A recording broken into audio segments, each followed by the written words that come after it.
Hi, welcome to another edition of AI for ROI. I'm Gina Freder-Conjoli, your host, and so happy you're here today.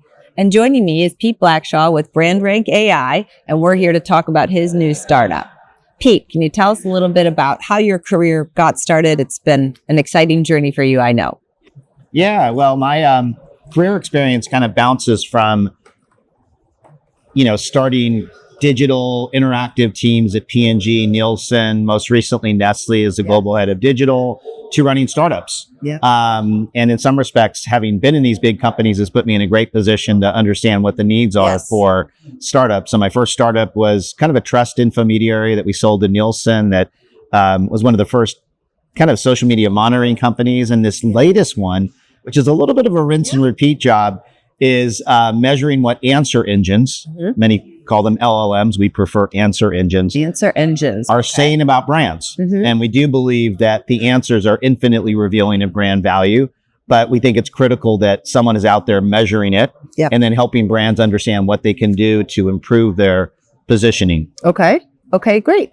And tell us a little bit more about how AI impacts everything your business is doing now. AI is, my co-founder and I, Hank Udapol, we're kind of amazed at how much we've been able to build, and with 9 people, amazing, and a few advisors. We only raised $1.3 million to get going. Now we're going to do institutional seed, but we built a SaaS platform.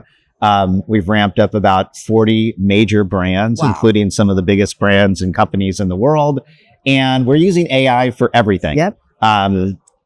Coding, internal work processes. I don't want to scare agencies by saying this, but we put like zero money into marketing. And so we're literally like agency in a box. And it's incredible. It's very empowering. I do think we're in a renaissance for entrepreneurs, solopreneurs who can just do everything. I know it gets a little bit more controversial when you've got a lot of employees, but for entrepreneurs, it's all upside. Yeah, no, it's phenomenal. Can you share a little bit about some of the use cases that are driving real impact for your customers? Yeah, well, it's important to note that answer engines are becoming a purchase funnel.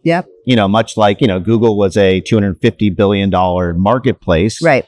And now a lot of that is shifting over to these AI engines. And so they are significantly shifting consumer perceptions about should I buy or not. And so brands are, the use cases is they're measuring it and then they're taking action to increase their odds. So in one case, we're working with,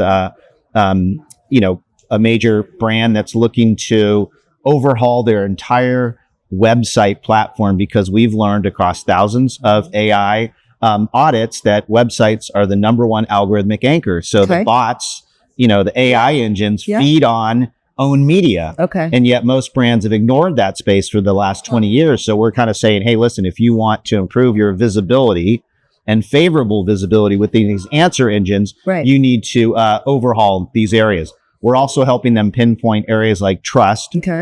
All of these answer engines from Google Gemini to ChatGPT are kind of trying to be the single source of truth. And so they are also paying a lot of attention to the third-party credentialing, whether it's a green seal, BBB seal, you name it. So we're giving brands guidance on how to get that right. We're doing a lot of projects and use cases in sustainability because that's one area where AI is a big BS detector. And so give me an example. For example, like one of the, I won't name names, but we've got projects where we're almost assessing, are they going too far on greenwashing? So what we'll do is we'll take a digital footprint of what the brand is promising around sustainability, product performance, you name it. And then we'll interrogate all of the AI engines to find out, are they in alignment? And if they have a low alignment score, they're probably ripe for a lawsuit or maybe tougher questions from financial analysts. And we'll deliver to them and then they'll take action. And for some brands, we've been able to, I know ROI is in the name of your podcast, we've been able to go on 90-day plans where we will find the content gap. And then we will work with the teams to basically change the content, whether on the website or other means, and then we'll see improvement in the answer engine results. We call it the prompted moment of truth. That's that moment where You search Right. what's the best coffee, Right. and either you're in it or you're not. Right. And again, and as you know from the Google world, it's kind of it's a no-click environment. Yep. So that's the moment where you're influenced. Mm-hmm. So one thing that's super curious to me with the background in advertising is what are brands going to do in the age of AI? How are brands going to measure success as it relates to LLMs? Yeah, well, we've in the last 12 months, we've been throwing a lot of things on the wall in terms of measurements, but we've converged on three big ones. Okay. Visibility. Do you show up? Yes. And it's keeping a lot of CMOs up at night.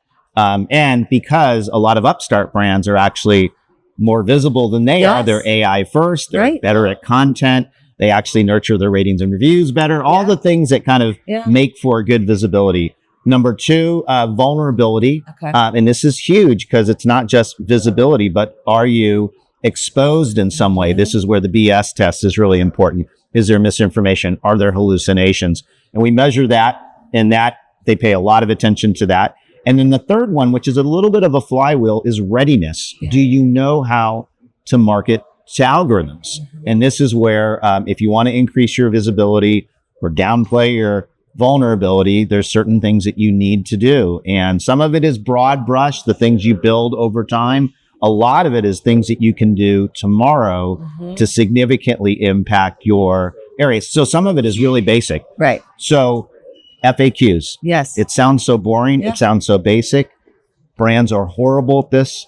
It's incredibly important. And think about it, because how is it more important now in the age of LLMs than it was before? Because the LLMs, unlike the way content was indexed under Search 1.0, the LLMs feed on the details. They feed on the substance. The answer engine is kind of like, hey, what are consumers curious about? How do I use your product? What's in the product? Those things really matter. Marketers historically have actually kind of blocked that data. They only want to have a certain amount of information. So we're even working with R&D departments where they're taking their scientific journals. And we're actually getting them onto the website. Maybe not on the home page, but because that helps them get more credit when you go to an answer engine and say, what's the best performing product? And so what is it that feeds into that? That's a completely different science for brand managers. It also forces an incredible amount of organizational coordination. The CMO needs to dance with the R&D department. The corporate communications, you can't have a different silo there. Everybody, and it's going to be tough. It's going to be a big orchestration issue. And I think you're going to have like the emergence of like super CMOs who really can make these pieces come together. Because at the end of the day, the only thing that matters is that you are getting a great output when a consumer is curious about something and your brand shows up or it doesn't. And how do you control the inputs to that brand perception? Because they're infinite now in the land of LLMs. Well, the good news is that a lot of the inputs are right under your nose. Most brands historically have focused on advertising, but now you've got something called owned media that actually has more strategic value than ever before. And this isn't Pete's wish. We've done thousands of audits.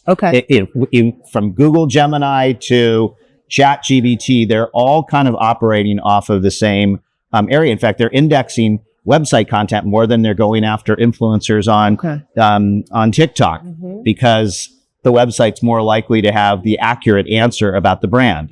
Wow, that's great. And it's just a whole new genre of thinking about your brand that you are helping customers do. So that's phenomenal. It's a different angle on AI. I would say 90% of the attention on AI today has been better, faster, cheaper content. We've come at it from you need to listen to the consumer, you need to receive the signals, you need to translate the signals and then turn them into action. And so far it's been, our timing's perfect, so we hope we can keep up. Well, great. No, I look forward to hearing all the progress and into the wild, wild west. So thank you so much for joining us. Thank you very much.